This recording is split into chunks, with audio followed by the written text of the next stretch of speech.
आज मेहंदी को सोकर उठने में ज़रा देर हो गई थी। जल्दी जल्दी ब्रश करते हुए उसने घड़ी की तरफ देखा। उसके पति अरमान की तो छुट्टी है। अली भी अभी सो रहा था।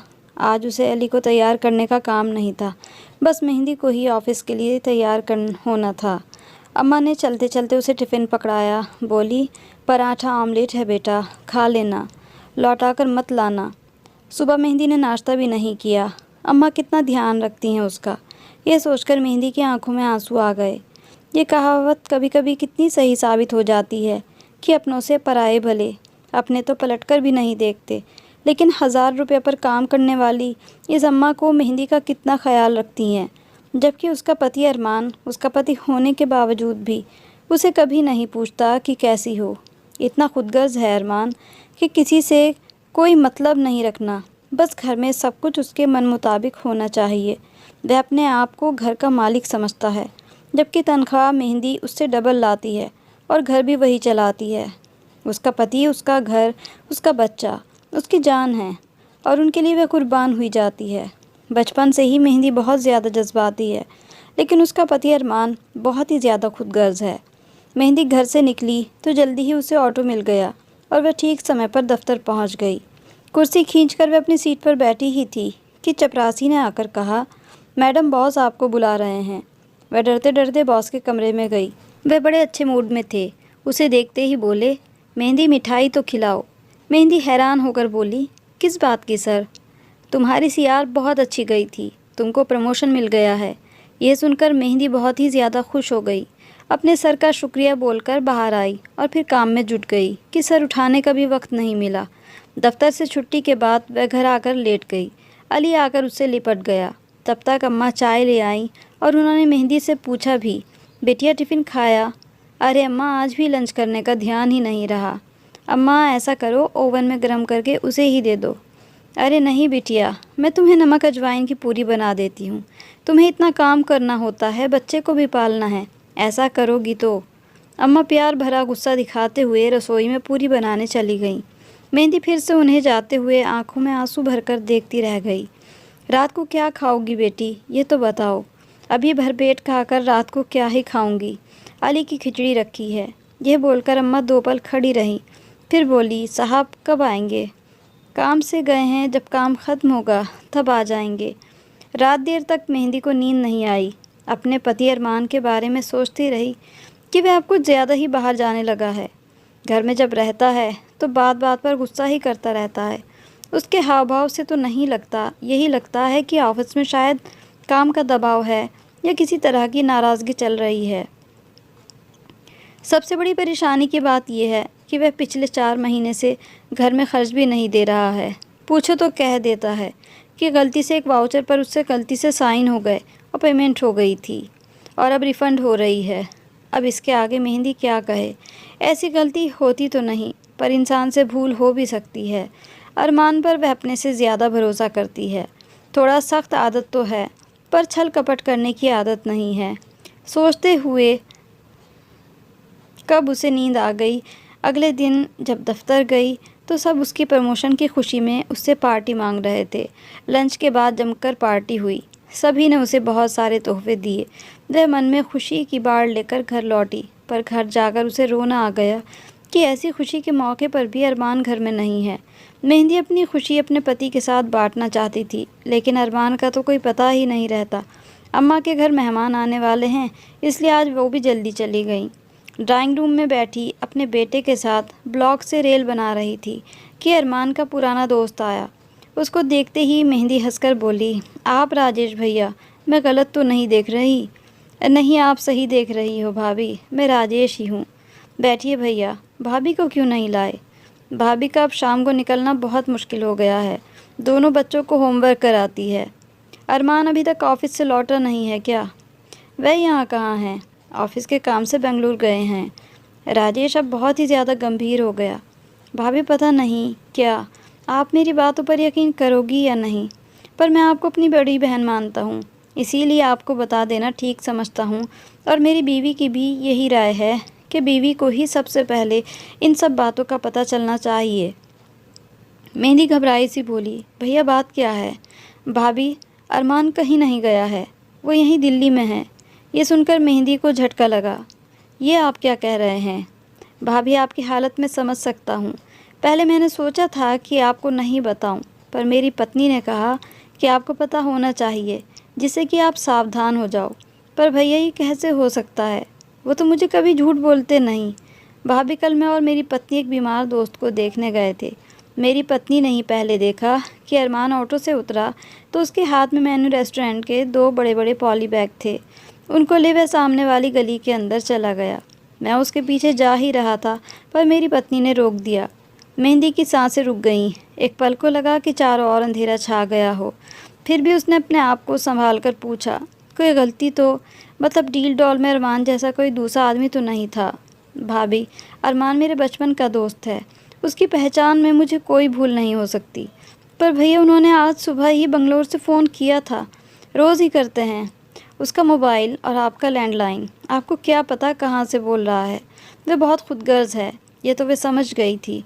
पर धोखा भी दे सकता है, ऐसा तो उसने कभी सोचा नहीं था। उसका दोस्त राजेश भी बहुत परेशान था। वह बोला, भाभी, आपका अपने पति पर कुछ ज़्यादा ही भरोसा है। सुनो भाभी, अपना भला और बच्चे का फ्यूचर ठीक रखना चाहती हो तो अरमान पर लगाम कसो। अपने पैसे संभालो।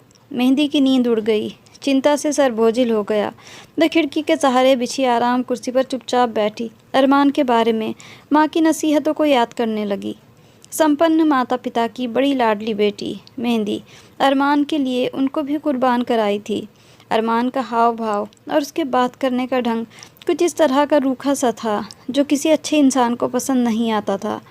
इसके लिए मेहंदी अरमान को दोषी नहीं मानती थी, क्योंकि उसे संस्कारवान बनाने वाला उसका कोई था ही नहीं।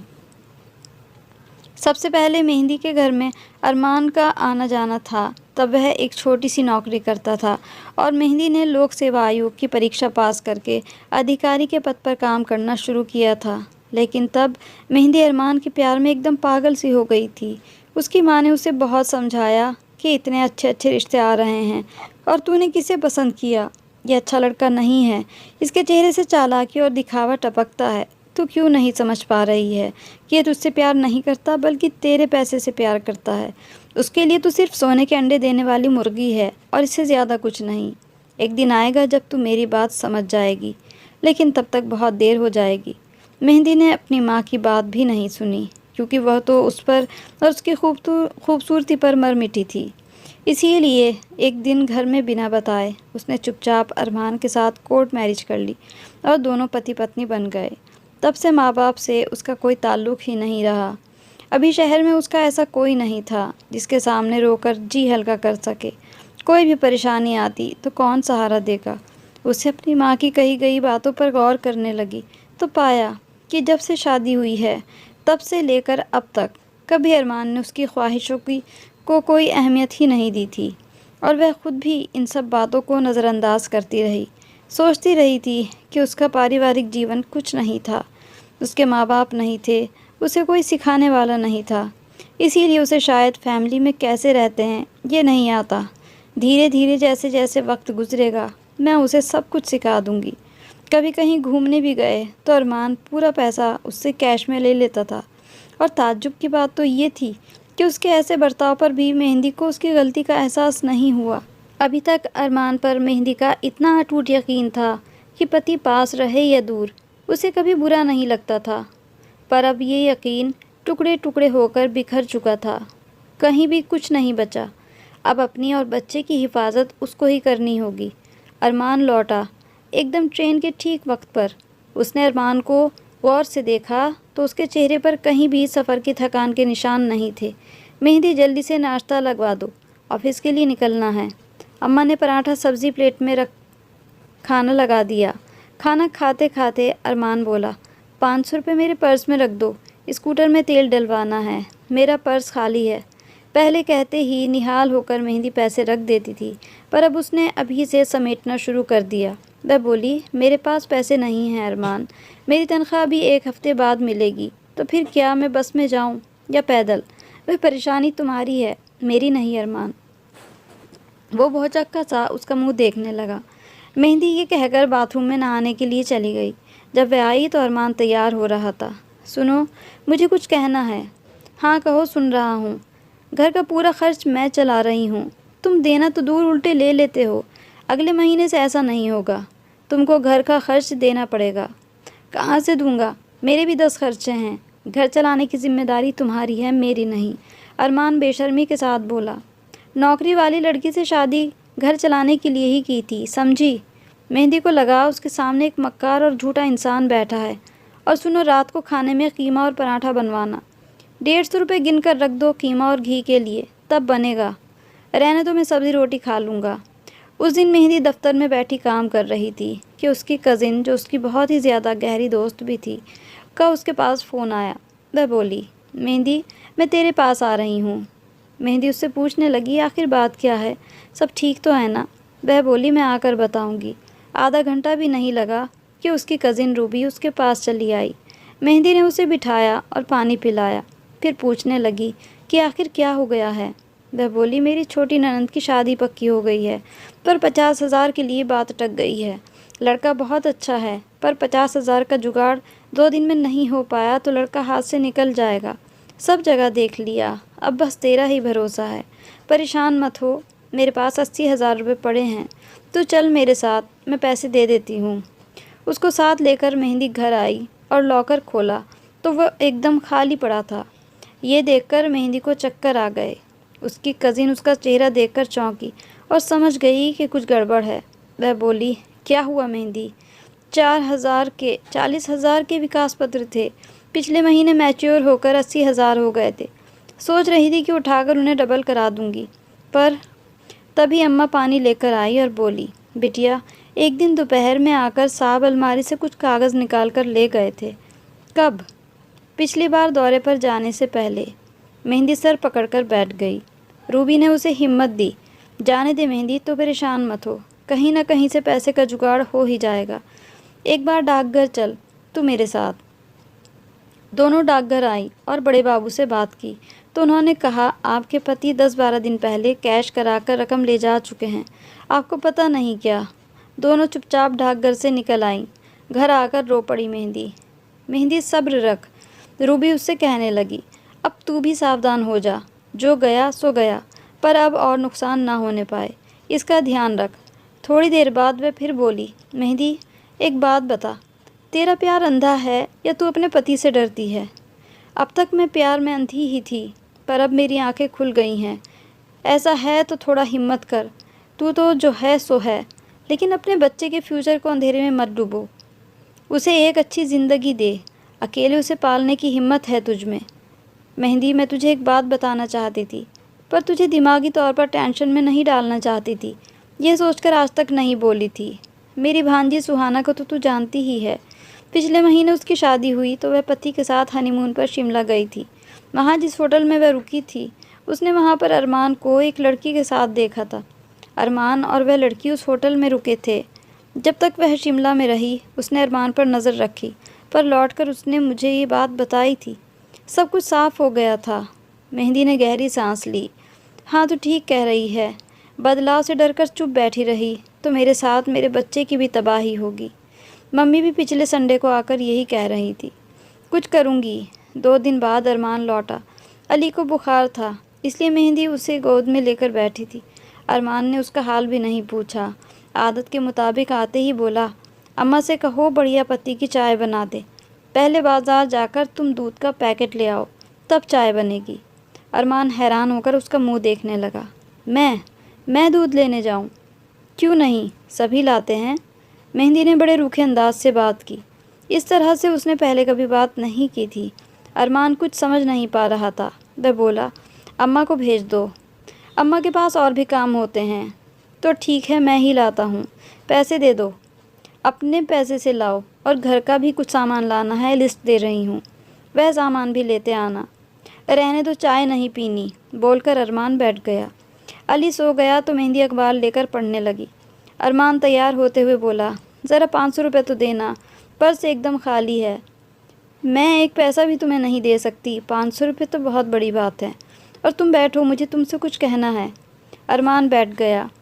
विकास पत्र के 80,000 रुपये निकालते वक्त मुझसे पूछने की ज़रूरत नहीं समझी तुमने। पूछना क्या, ज़रूरत थी तो ले लिए, अपनी ज़रूरत के लिए। तुम खुद पैसों का इंतज़ाम करते, मेरे रुपए क्यों लिए? और वह भी मुझसे बिना पूछे। तुम्हारे कहाँ से हो गए? शादी में दहेज में थे। दहेज में जो आता है उस पर लड़की का कोई हक नहीं होता। कौन सा कानून पढ़कर आए हो? उसमें दहेज लेना अपराध नहीं होता है क्या? आज 5 महीने से पूरा घर मैं चला रही हूँ। तुम्हारा पैसा कहाँ जाता है? मैं कितने दिन खाता हूँ तुम्हारा? दौरे पर ही तो रहता हूँ। कहाँ का दौरा? शिमला का या गांधीनगर का? यह सुनकर तिलमिला उठा अरमान। मैं कहीं भी जाता हूँ तुम जासूसी करोगी मेरी।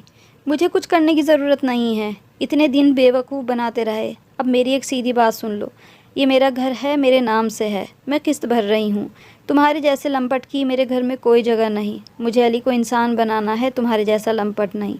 इसलिए चाहती हूँ कि तुम्हारी छाया भी मेरे बच्चे पर ना पड़े। तुम आज ही अपना ठिकाना कहीं और ढूंढ लो और यहाँ से दफ़ा हो जाओ। मुझे घर से निकाल रही हो। तुम्हें 420 के अपराध में पुलिस के हाथों भी दे सकती थी, पर नहीं। वैसे हिसाब थोड़ा उल्टा पड़ गया है ना। आज तक तो औरतों को धक्के मार मार कर घर से निकाला जाता था, यहाँ बीवी मियाँ को निकाल रही है। अरमान ये सुनकर बुझ सा गया। फिर कुछ सोचकर बोला, मैं तुम्हारी शर्तों पर समझौता करने को तैयार हूँ। मुझे कोई समझौता नहीं चाहिए। तुम जैसे मक्कार आदमी की छाँव से भी मैं अपने आप को दूर रखना चाहती हूँ। तुम घर तोड़ रही हो। ये घर नहीं, शोषण की सूली थी जिस पर मैं तिल तिल करके मरने के लिए टंगी हुई थी। पर अब मुझे ज़िंदगी चाहिए, अपने बच्चे के लिए जीना है मुझे। बात बढ़ाए बिना अरमान ने अपने कपड़े समेटे और चला गया। तभी मेहंदी ने माँ को फ़ोन किया। मेहंदी की आवाज़ सुनकर उसकी माँ रोने लगी। फिर मेहंदी ने उन्हें बताया कि मैंने अरमान को घर से भगा दिया। सच कह रही है तू? एकदम सच कह रही हूँ मम्मी। माँ के सामने जब बच्चे के फ्यूचर का सवाल आकर खड़ा होता है तो वह दुनिया की हर मुश्किल से टक्कर लेने के लिए खड़ी हो जाती है। तो मेरे पास चली आ, यहाँ ऊपर का हिस्सा खाली पड़ा है। नहीं मम्मी, अपने घर में रहकर ही मेरा बच्चा बड़ा होगा। अब अम्मा मेरे साथ ही रहेंगी, घर नहीं जाएंगी। आज एक लालची आदमी से अपनी बेटी को छुटकारा लेते देखा। उसकी माँ बहुत खुश थी। वह बोली, जैसे तेरी मर्ज़ी बेटी। ये कहकर मेहंदी की माँ ने फ़ोन काट दिया। मेहंदी ने सोच लिया था कि इस धोखे के लिए अब वह अरमान को कभी माफ़ नहीं करेगी। वह उसे तलाक ले लेगी। मेहंदी ने एक वकील से बात करके अरमान को तलाक के कागज़ भिजवा दिए। तलाक के कागज़ देखकर अरमान बुरी तरह से चौंक गया था। उसने तो कभी सोचा ही नहीं था कि मेहंदी इतना बड़ा कदम भी उठा सकती है। लेकिन कहते हैं ना कि एक औरत सब कुछ बर्दाश्त कर सकती है, पर जब बात उसके बच्चे पर आती है तो फिर वह सहन करना भूल जाती है। अरमान मेहंदी को तलाक नहीं देना चाहता था, क्योंकि वह बहुत अच्छी तरह से जानता था कि मेहंदी उसके लिए एक सोने के अंडे देने वाली मुर्गी है, जिसका फ़ायदा वह बहुत अच्छे से उठा रहा था। मेहंदी ने धीरे धीरे करके अरमान के ख़िलाफ़ बहुत सारे सबूत इकट्ठा कर लिए थे, इसलिए अरमान को हार माननी ही पड़ी और उसने मेहंदी को तलाक दे दिया। आज भी अरमान को अपने किए पर बिल्कुल अफसोस नहीं था। अगर उसे किसी बात का अफसोस था भी तो वह सिर्फ़ इस बात का कि उसके हाथ से एक पैसे कमाने वाली औरत निकल गई, जिससे वह इतने दिनों से पैसे ऐंठ रहा था। मेहंदी तो अरमान से बहुत प्यार करती थी, लेकिन उसने तो उसे धोखा दिया था। वह तो मेहंदी से प्यार करता ही नहीं था, उसे तो सिर्फ़ उसके पैसों से प्यार था। मेहंदी अब सब कुछ भूलकर अपनी ज़िंदगी में आगे बढ़ गई थी। वह अपने बच्चे और अम्मा के साथ बहुत ही खुश थी और उन्हीं लोगों के साथ अपनी ज़िंदगी खुशी से गुजार रही थी। तो ये थी हमारी आज की कहानी। ऐसी कहानियों को आप शेयर ज़रूर किया करें। कहानी अच्छी लगी हो तो इसको लाइक भी ज़रूर कर दीजिएगा और मेरे चैनल पर नए हैं तो सब्सक्राइब ज़रूर कर लें। ऐसी ही अच्छी अच्छी कहानियों के साथ फिर मिलेंगे। तब तक के लिए goodbye and thanks for watching.